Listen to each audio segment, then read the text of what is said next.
باب الديسان ka رياض الصالحين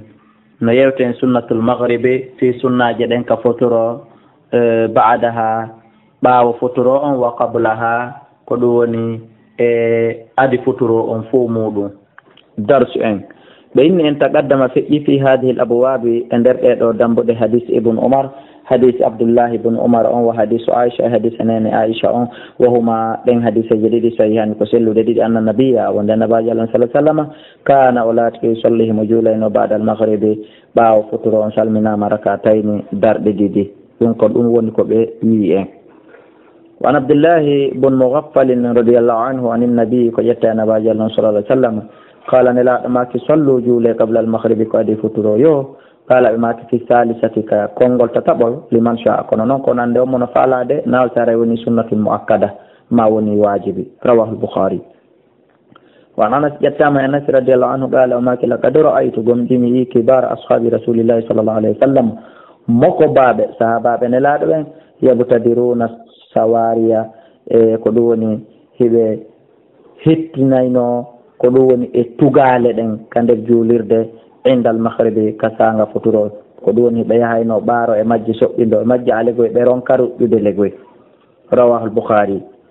wa anhu jettama makko qala kunna min latki nusalli meɗen juulayno ala hadi rasulillahi sallallahu alaihi wasallam rak'atayn darde ɗiɗi ba'da ghurubi shamsi ɓaawo nange muti few qabla al-maghribi ko adi e honno innete futuro faqila inna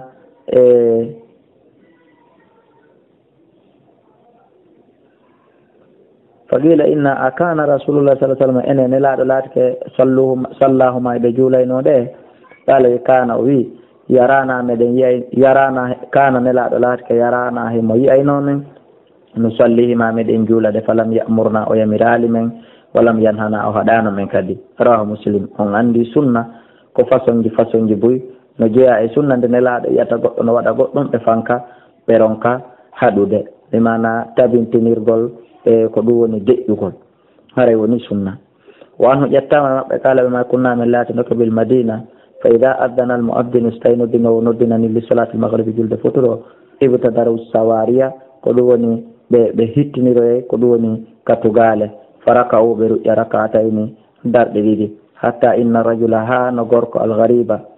koɗo la yadkhulu masjida mo naata eno ka juulude faya sabo sikka anna salata wonde julde nden kadi sulliyati gom ɗiɗe juulama min kasarti sabu immorde ɗuɗugol man yusallihima